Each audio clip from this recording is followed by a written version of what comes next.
Halo teman-teman investor, kembali lagi bersama KSPM Universitas Airlangga untuk belajar banyak hal baru tentang pasar modal. Jadi di video kita pada kali ini, kita akan belajar bareng-bareng tentang topik yang lagi hot belakangan ini teman-teman, yaitu tentang banyaknya startup yang akan IPO di Bursa Saham Indonesia. Siapa aja sih startup-startup yang akan IPO? Ada Goto, ada JNT Express, Traveloka, dan Bukalapak nih yang sebentar lagi akan IPO dengan kode emiten BUKA. Kalau kita ngomongin tentang startup, pasti nggak akan lepas nih teman-teman dari hal yang namanya teknologi. Kalau teman-teman memperhatikan market Indonesia, pasti lagi ada nih satu industri yang sedang naik-naiknya. Teman-teman pasti udah bisa nebak dong. Bener banget, yaitu industri teknologi. Nah ini nih beberapa saham-saham teknologi yang wah naiknya gila-gilaan banget ya teman-teman. Terus ada yang menghebohkan lagi. Ada perusahaan bernama PT DCI Indonesia Tbk yang bergerak di bidang data center, yang mereka ini sahamnya naik 14.000% dalam waktu yang sangat singkat, sampai-sampai disuspend atau diberhentikan sementara oleh bursa. Nah, karena kenaikan yang sangat fantastis tersebut, pemilik PT DCI Indonesia Tbk yang bernama Otto Toto Sugiri menjadi orang terkaya ke-12 di Indonesia. Nah, kira-kira semua hal tadi ada hubungannya nggak ya teman-teman dengan antusias para investor yang lagi nunggu-nunggu banget nih tentang IPO startup-startup unicorn di bursa nanti? Tetap pantengin videonya ya. Gimana sih cara kita merespon startup-startup unicorn Indonesia yang sebentar lagi akan meramaikan bursa? Mari kita ambil contoh Bukalapak dan Goto. Teman-teman udah tahu belum Bukalapak itu perusahaan yang seperti apa? Jadi Bukalapak adalah sebuah perusahaan all commerce, bukan hanya e-commerce, dengan fokus memberdayakan UMKM online maupun UMKM offline melalui pemanfaatan teknologi. Nah, jadi Bukalapak ini pengen semua orang punya akses yang adil, baik itu akses ke modal, teknologi, maupun infrastruktur yang baik untuk bisa mengembangkan bisnis ataupun usaha yang mereka miliki. Nah, terus kalau Bukalapak ini model bisnisnya kayak gimana ya? Jadi, Bukalapak punya 3 sumber pendapatan teman-teman. Ada pendapatan dari marketplace, pendapatan mitra, serta pendapatan BPI. Nah, pendapatan marketplace itu bersumber dari komisi yang dihasilkan dari penjualan oleh seller di Bukalapak. Selain itu juga berasal dari uang seller untuk membeli iklan nih teman-teman, di mana nanti barang-barang seller tersebut bisa ditempatkan di posisi-posisi yang sangat strategis dan bisa dilihat oleh para calon pembeli. Nah, setelah itu ada pendapatan mitra. Kalau pendapatan mitra itu berasal dari komisi yang dihasilkan dari penjualan oleh seller ke platform mitra Bukalapak. Nah, mungkin teman-teman belum tahu nih, mitra Bukalapak itu sejenis kayak membership yang premium di Bukalapak. Nah, selain itu pendapatan mitra berasal dari layanan logistik yang disediakan untuk mitra Bukalapak. Terus yang terakhir ada pendapatan BPI atau buka pengadaan. Nah, jadi pendapatan ini itu berasal dari penjualan produk Bukalapak itu sendiri ke mitranya, ke mitra Bukalapak yang tadi. Wah, ternyata beragam banget ya teman-teman pendapatan yang dihasilkan oleh Bukalapak itu sendiri.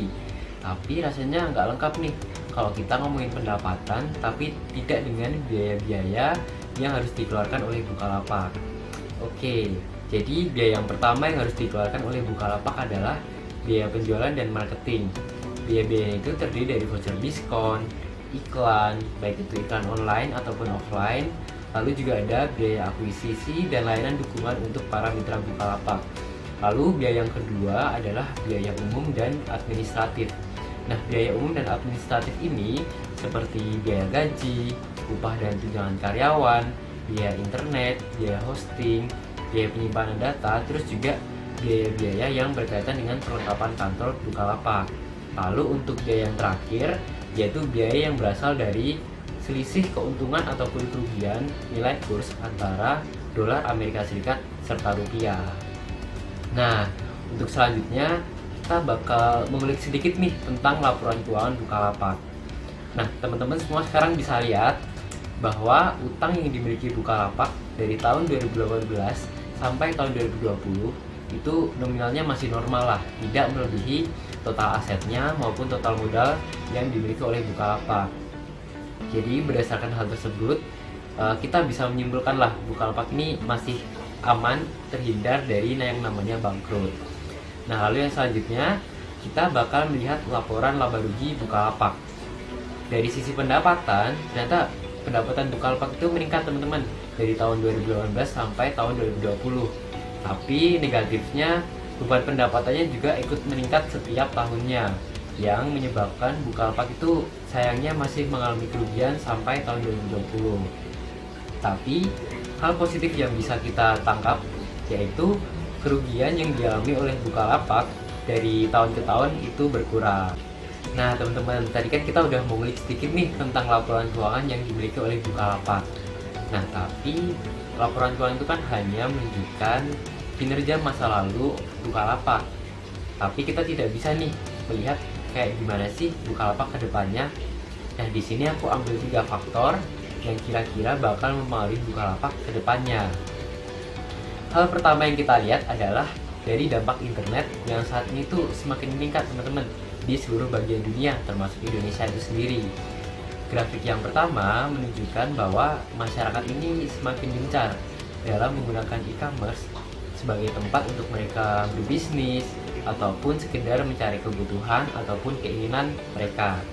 Peningkatannya cukup drastis ya teman-teman, dari 5,6% lalu di tahun 2020 naik menjadi 21,7%.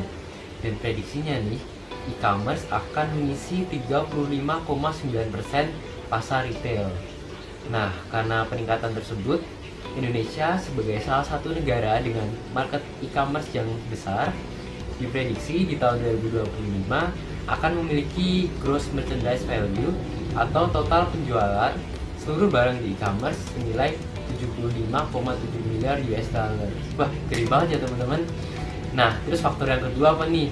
Faktor yang kedua adalah Bukalapak menjadi satu-satunya pemain all-commerce dengan track record strategi O2O yang berhasil. Nah, mungkin untuk teman-teman yang belum tahu, strategi O2O merupakan salah satu strategi bisnis yang bertujuan untuk menarik customer online ke toko retail secara fisik sekaligus menciptakan pengalaman digital dari awal transaksi hingga selesai transaksi. Nah, kalau Bukalapak ini strategi O2-nya apa sih? Nah, strategi O2O yang dilakukan oleh Bukalapak ada 2 strategi nih teman-teman.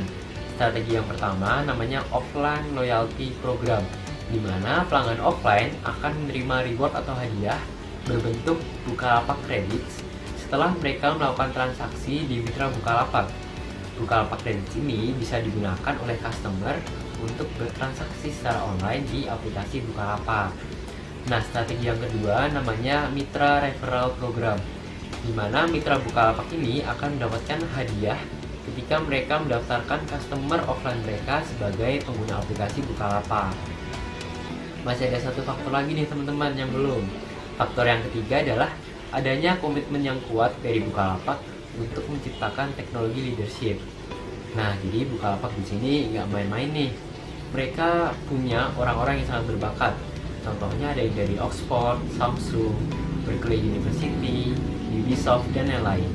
Selain orang-orang tersebut, Bukalapak juga menciptakan infrastruktur teknologi, database, analytics, artificial intelligence dari berbagai penyedia layanan terbaik di bidangnya.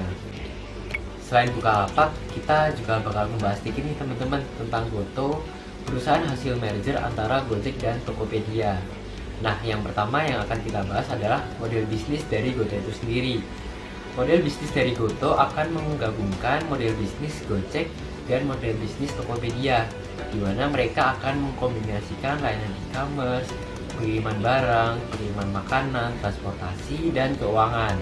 Nah, nantinya jaringan mitra usaha Tokopedia dan jaringan driver Gojek akan saling bekerja sama dalam menghadirkan berbagai pilihan barang dan jasa yang dibutuhkan oleh masyarakat. Nah, lalu yang selanjutnya, seberapa kuat sih Goto pada industrinya masing-masing? Nah, setelah Gojek dan Tokopedia resmi melakukan merger dan menghasilkan perusahaan bernama Goto yang disebut-sebut valuasinya itu mencapai 17 miliar US dollar atau setara 198,8 triliun rupiah. Nah, hal ini tuh menjadikan Gotoh sebuah perusahaan teknologi dengan valuasi terbesar di Asia Tenggara, melebihi Grab nih teman-teman yang valuasinya sebesar 14 miliar US dollar. Nah, jika Gotoh melakukan IPO di Bursa Saham Indonesia, Gotoh akan masuk ke dalam perusahaan nomor 7 dengan market cap terbesar. Nah, untuk industri ride-hailing, Gojek ini memegang pangsa pasar Indonesia hampir 80% dan meningkat seiring waktu. Tapi untuk bagian food delivery-nya ataupun pengiriman makanan, pangsa pasar Indonesia masih dipegang oleh Grab sebesar 53%. Hal ini tuh menunjukkan bahwa Gojek sangat kuat di dalam industrinya nih teman-teman. Gojek juga tidak hanya mengembangkan ini bisnisnya di Indonesia, tapi mereka juga berani berekspansi ke luar negeri. Mereka menghadirkan layanannya di beberapa negara seperti Vietnam, Thailand, dan Singapura. Nah, terus kalau Tokopedia itu gimana sih? Berdasarkan data ePrice, e-commerce yang memimpin pasar Asia Tenggara adalah Lazada dengan jumlah pengguna aktif bulanan.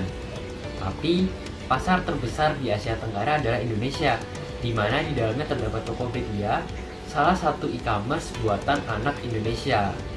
Nah, Tokopedia ini memimpin pasar e-commerce dengan jumlah transaksi lebih dari 18 triliun rupiah per bulan dan mencatatkan kunjungan bulanan tertinggi di Indonesia, yaitu lebih dari 140 juta kunjungan per bulan terbanyak. Nah, posisi kedua ini ditempati oleh Shopee, lalu ada Bukalapak, Lazada, dan Bibli. Nah, teman-teman mungkin udah bisa gambarin sendiri nih kekuatan dari masing-masing kedua perusahaan tadi, baik itu Gojek ataupun Tokopedia. Nah, kalau misalkan besok bergabung, apakah akan menjadi lebih kuat atau tidak di industrinya masing-masing? Nah, itu akan tergantung pada mereka dan teman-teman harus selalu memperhatikan mereka ya. Mungkin kita masih bingung nih teman-teman, Gotoh ini bakal gimana ya perkembangannya di Bursa Saham Indonesia? Karena sebelumnya belum ada nih startup ride-hailing ataupun e-commerce yang sudah melantai dan sebentar lagi ada Bukalapak. Untuk sebagai perbandingan aja, aku bakal ngeliatin nih kondisi Uber di saham New York Amerika Serikat. Saat ini di market, harga Uber berada di harga 47,52 US dollar per lembar. Ketika Uber akan melantai di bursa saham New York atau ketika akan IPO, banyak orang yang sudah menunggu-nunggu karena Uber ini merupakan salah satu startup dengan valuasi terbesar di dunia mencapai 72 miliar US dollar. Nah, harga IPO Uber berada di 45 US dollar per lembar untuk target valuasi sebesar 82,4 miliar US dollar. Wah, gede banget ya teman-teman. Nah, tapi ketika hari IPO, kenyataan berkehendak lain. Ketika market dibuka, saham Uber turun menjadi 42 US dollar per lembar. Dan ketika penutupan market, saham Uber ini turun di harga 41,57 US dollar atau turun 7,6% dari harga IPO. Nah, tapi perbandingan tadi tidak bisa dibandingkan nih teman-teman secara langsung antara Gotoh dengan Uber. Tapi mungkin ini bisa jadi referensi aja sih buat teman-teman tentang saham Uber, salah satu startup teknologi besar yang baru saja IPO. Nah, supaya belajar kita pada hari ini lebih lengkap, nah yuk bareng-bareng kita belajar gimana sih caranya beli saham yang akan IPO. Pertama-tama, teman-teman buka websitenya eIPO di eipo.co.id. Setelah websitenya terbuka, teman-teman langsung mendaftarin diri aja deh di sana. Teman-teman bakal ngisi formulir pendaftaran investor, lalu mengisi data-data pribadi yang dibutuhkan seperti nama lengkap, alamat tempat tinggal, foto KTP, dan lain-lain. Setelah itu, teman-teman akan melakukan verifikasi data dan kode OTP yang akan diberikan oleh website eIPO. Nah, habis itu teman-teman tinggal ikutin aja deh prosedurnya. Gampang kok, tenang aja. Nah, setelah itu akan muncul beberapa nama perusahaan yang akan IPO. Kalau di websitenya eIPO sekarang, itu ada PT Trimegah Karya Pratama Tbk. Nanti teman-teman tinggal langsung klik aja saham perusahaannya, membaca beberapa informasi yang diberikan. Nah, kalau teman-teman udah yakin, teman-teman tinggal langsung beli aja deh saham perusahaan tersebut. Gampang kan? Sebelum teman-teman mengikuti atau mendaftarkan diri dalam proses pembelian saham yang akan IPO, jangan lupa nih untuk analisis perusahaannya terlebih dahulu dan kenali industrinya. supaya teman-teman bisa mengurangi risiko yang didapat karena ketidaktahuan teman-teman. Supaya KSPM Universitas Airlangga lebih semangat bikin video, jangan lupa untuk like, komen, dan subscribe. Sampai jumpa lagi di video-video selanjutnya.